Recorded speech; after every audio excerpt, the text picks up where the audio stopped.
my garden in the beautiful Adelaide Hills. I transformed this space from pretty much all grass to, we did keep a little bit of grass for my doggy, of course, but yeah, pretty much transformed all this grass to a couple of veggie patches, a little mini orchard, and loads of flowers. I try to focus around edibles and medicinals. So yeah, let me show you around. So this here is my latest addition. It's probably been in for like almost 3 months now. So it's really fresh. But what we did was, yeah, it was all kikuyu lawn here. Same with the whole back where the orchard is as well. So we gruelingly ripped it all up, we leveled it out and added the yankamite in between the rows, which just created a really nice feel. So yeah, this was my kind of Tuscan vibe, and in the summer I'm just about to start growing my tomatoes, but at the moment it's only been in for a short amount of time, so I tried to do lots of legumes like peas and broad beans and things that are going to add like more nitrogen to the soil, as well as just a few other things. So I actually have done a big overhaul and taken a whole bunch out, and I've still got to do a little bit more, but so far I have in here just some silver beet. I've pulled out a little bit already because it's going to seed, as you can see. I think that's pink celery. Didn't do great, but you can see it is pink. But yeah, it's bolting and going to seed. There were a few more in here.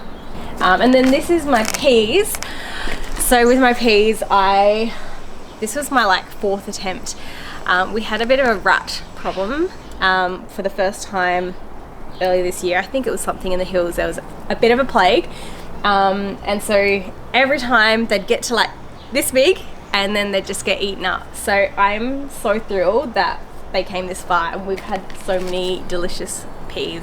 They're like probably my favorite snack, more than tomatoes. I'm actually, for a gardener, not the biggest tomato fan, but slowly getting there. As you grow your own food, I feel like you just start loving it more. So anyway, peas are always a favorite, but I'm gonna have to pull these ones out because they're starting to get powdery mildew, and I don't want that to start transferring to my summer veggies like my zucchinis and things. So these are all coming out. Hopefully they've added a bit more nitrogen to the soil. Yeah, but they did really well in the end. At the end here, I've just got some leeks.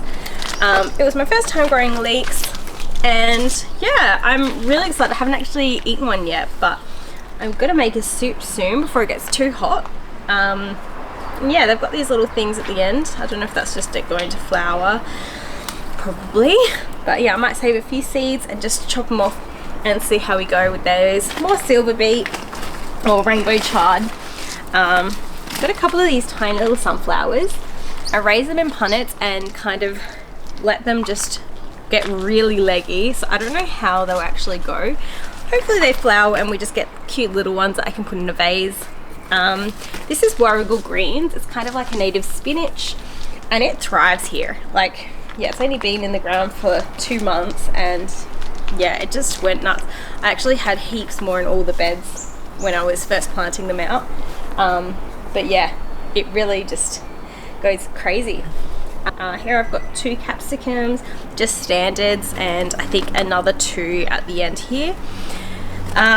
Here are my paprika chilies, which I'm so excited about. I got very eager and I've planted them out already. They're quite little, so hopefully they'll survive. And yeah, in between I've just put, I can't remember what these flowers are called. I think it's like celosia or something, and marigolds as some companion plants. Then we've just got some lettuce and coriander, which is bolting and going to seed. I always keep a bit of coriander because I actually love adding them in arrangements. It gives it a little spicy smell in the house, but also the flowers are so sweet. And then yeah, these are Californian poppies, and I pulled out a bunch of, this was all brassicas in the middle. So I pulled out all my cauliflower broccolis that were in this bed, and I'm either gonna have to just cut this back hardly, or pull these beautiful poppies out, and this bed is going to be totally tomatoes. And so then we've got broad beans, they're kind of hanging over, and I think they're probably all ready to pick as well. So I will need to, I've topped up the soil for most of these beds, but I'll need to top them up and yeah, pull those out, but they're really good for nitrogen fixing. So yeah, it's best if you're doing a cover crop to cut them off before they start flowering. So I'll be interested to see how the soil actually is, letting them go into like their complete cycle. But I'll probably just cut them off at the base so I don't disturb the microbiome and soil structure too much, and yeah, just cover and top it up with some really nice good quality soil.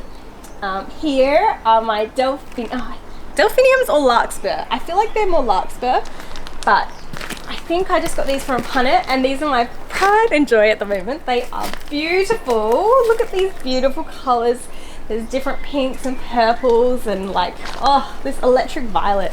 Stunning. Here I'm going to add a little bit of corn, and yeah, these little sunflowers getting a little bit bigger and shading some of these poppies, so hopefully they last a little bit longer. The bees have just been loving the poppies. I've seen lots of native and European bees everywhere, which is just so good. I love seeing all the bees in the garden.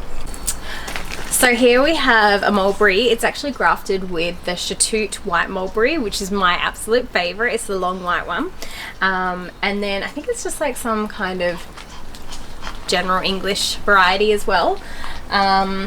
Unfortunately we lost heaps of them. We had like 200 fruit, and I reckon 150 of the fruit just fell off.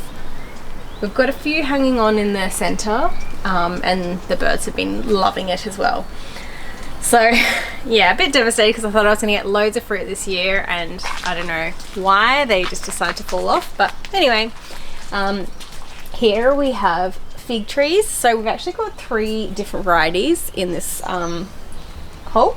So I actually can't remember which one, so stay tuned for some autumn and we'll find out. But there's a yellow variety and I think 2 purples, or a purple and a dark purpley pinky and a pink one. So yeah, very excited for the figs to come. All along the whole stretch of the fence from the front to the back, I don't know how many meters it is, but it's quite a bit. We have pretty much a mix of feijoa and cherry guava hedging. So feijoas are one of my favorite fruits ever. And we had our first ones this year of our own ones, and they were incredible. Like, holy moly, whoa. So we're very excited because I think this year we're going to get a pretty decent crop. We've probably got at least over 10 trees along the fence, and then yeah, this mix here, this is all yellow cherry guavas. So we've got 4 or 5 here, and then on the other side we've got more feijoas, and then we've got a row of red cherry guavas. So the red cherry guavas are delicious as well. They're small but a little bit more tart and sour than the yellow ones, which are just like a little ball of sweetness, and yeah, they're very yummy. They're my favorites.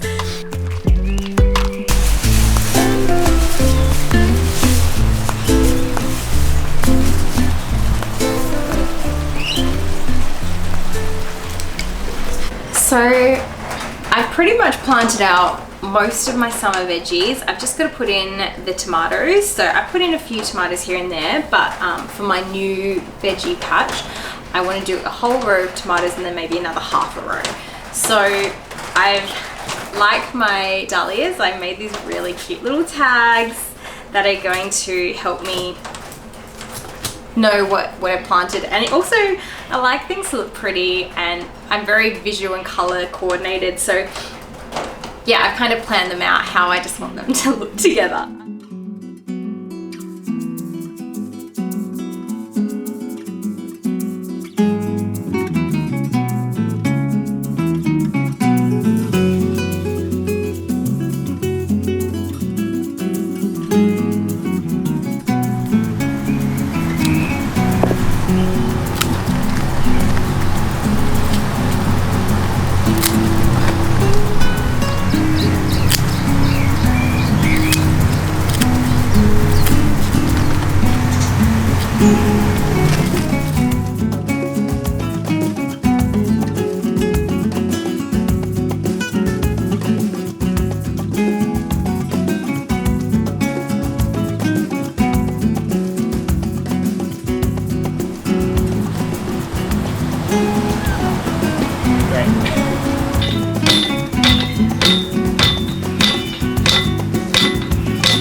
But yeah, I'm really stoked because we picked this up off the side of the road at a construction site. I've been eyeing it off for over a week now and finally got the courage to ask them if I could have it, and yeah, they said yes. So we basically, it's just around the corner, we just walked over and picked it up and walked it home. Gave a few people a little bit of a laugh, I think. But yeah, I am so thrilled with how this turned out, and I reckon it's just going to be the perfect support for the tomatoes.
One more.